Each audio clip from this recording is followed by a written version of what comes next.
खुलुमबाय लोगोफोर गिबियावनो नोंथांमोनखौ गासैखौबो आंनि गोदान भिडिअ बरायनाय बावहरनाय थाबाय। जोंनि भारत हादराव गुबुन गुबुन जायगानिफ्राय गुबुन गुबुन हादोरनिफ्राय गोबां जायगा नायनो थाखाय सुबुंफोरा फैयो आरो बै जायगा नायनो फैनायावनो बहुत सुबुङानो माने जाथावै किसुमान जाथाय जालाङो आरो थिग बिदिनो थांनाय 6 मार्च खालि बेंगलराव बेफोरबायदिनो मोनसे जाथाय जायो जाय जाथाया एक्चुअली जानाङामोन आरो खोब लाजिनांथाव आरो खोब माने बदनाम गोनां मोनसे जाथाय जादों जाय जाथायाव इजराइलनि सासे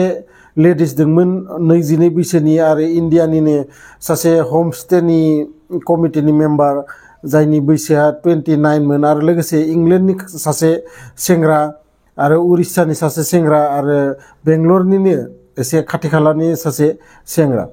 गासै 7 सुबुंफोरजों बे जाथाया जायो जाय जाथायखौ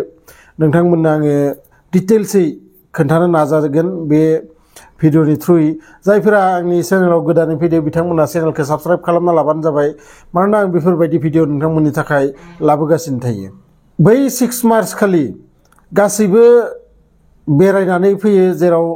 कर्नाटकनि हाम्पि होननाय थाइसे जायगा दङ जेराव बहुत जायगानिफ्रायनो सुबुंफोरा बेरायनो बै जायगा नायनो होननानै फैयो जेराव मन्दिर बिराद गेदेर गंसे दङ जाय मन्दिरखौ सुबुंफोरा फैनानै बेयाव दर्शन खालामफैयो आरो बेयावनो हाम्पियावनो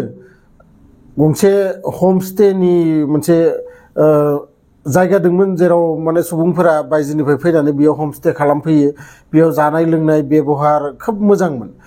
आरो बिखालिबो बिथांमोना गासैबो बेरायना फैनानै हराव जाखां लोंखां बै लेडिसखौ बुङो जे जोंनो ओरैबायदि जायगायाव लाना थां जेराव जोङो रावनिबो दावराव दावसि खोनाया जोङो पुरा नेचारेल हावा जेराव जोङो मोनगोन लोगोसे जोङो साखैजा नाहरबाथाय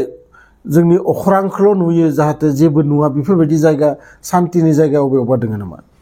बिदि बुंनायाव बिथांमोना गासैबो गंसे गारियाव गाखोबाय आरो बै लेडिसआ बिथांमोनखौ लाना थाङो ओरैबायदि थाइसे जायगायाव जेराव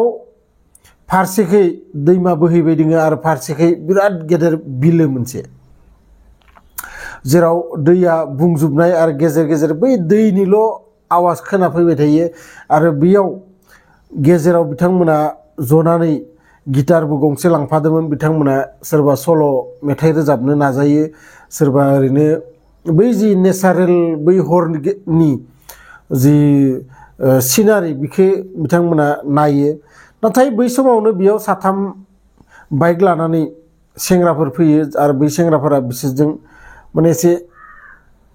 नांलायलायनाया ओरैबायदि जायो जे 100 रुपिस बै सेंग्राफोरा बिथांमोनाव बियो आरो बिनियाव बिथांमोना बुङो जे जोंनाव फैसा गैया थेवबो सासे सेंग्राया बिनिफ्रायनो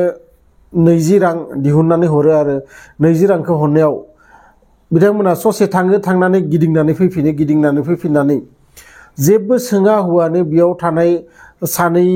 सेंग्राफोरखौ बिलोआव नाख्लायनानै गारना होयो आरो लोगोसे आरोबाव सासे सेंग्राखौ बिथांमोना दैमायाव गारना होयो जाय सेंग्राया सानस्रिनो रोङामोन आरो बिखौ दैमायाव गारना होनायनि उनाव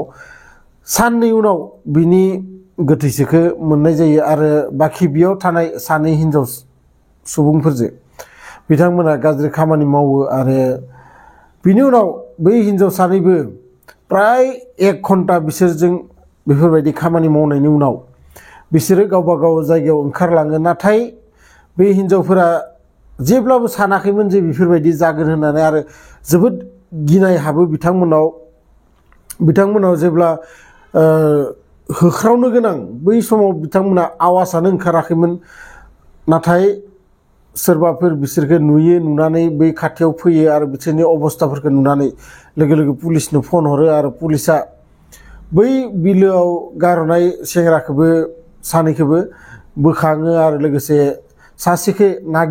नागिरनानै मोनैयाव अखानायैसो साननै उनावसो बै गोथैसोखौ बै दैमायाव मोननाय जायो गतिके इमान गेदेर मोनसे जाथाय जालाङो जाय जाथायखौ जेब्लाबो रावबो आसा खालामा बिदि बेरायनो थांनायाव बा जायगा नायनो थांनायाव जे सोरजोंबा बेफोरबायदि जागोन होननानै आरो जोंनि इन्डियायाव आजिखालि बेफोरबायदि जाथाय खोनानो मोनगासिनो थायो सिगांबो खनसे बेफोरबायदि जाथाय जादों जाय केम्प खाना थादोंमोन बाइकजों फैनानै आरो बै केम्प सिङावनो हिनजावखौ हौवानि सिगाङावनो बेफोरबायदि खामानि मावो आरो बिनि उनाव हमजायो। दाबो सानैखौ अखानायैनो हमो आरो सासेखौ नागिर सानथाम उनाव तामिलनाडुआव खारखुमानानै थाहैदोंमोन आरो बैखौ तामिलनाडुनिफ्राय एरेस्ट खालामो आरो गोख्रैनो बिथांमोना साजाबो मोनगोन। नाथाय जि बदनाम बै बदनामा जेब्लाबो गिदिंनानै फैफिना बा बि सन्देया जेब्लाबो मोजां जाया। मानोना इन्डियायाव फैनो सुबुंफोरा बिनि थाखायनो गियो जे इन्डियानि मानसिफोरा रेपिस्ट बांसिनानो जों बेफोरबायदि खोनानो मोनबाय थायो। बिनि थाखायनो जोंनि बड'लेण्डआवबो बेफोरबायदि मानासफोराव बेरायनो फैयो गोबां फरेनारफोर, जाहाथे मोजां बेबहार खालामनानै बिथांमोनखौ हेगार हरो आरो लोगोसे मोजाङै बिथांमोनजों रायज्लायनांगो, हागोबा हेल्प खालामनांगो। नाथाय बेफोरबायदि जाथाय जाहाथे जोंनि बड'लेण्डआव जानानै जोंनि बड'लेण्डखौबो बेफोरबायदि बदनाम जाहाथे रावबो नोंथांमोना खालामा, बिनि थाखायनो नोंथांमोननि थाखाय आं बे भिडिअखौ लाबोनाय जादों। जायखिजाया लोगो मोनगोन बेफोरबायदि मोनसे भिडिअ लानानै नेक्स्ट भिडिअआव। गोजोन्थों।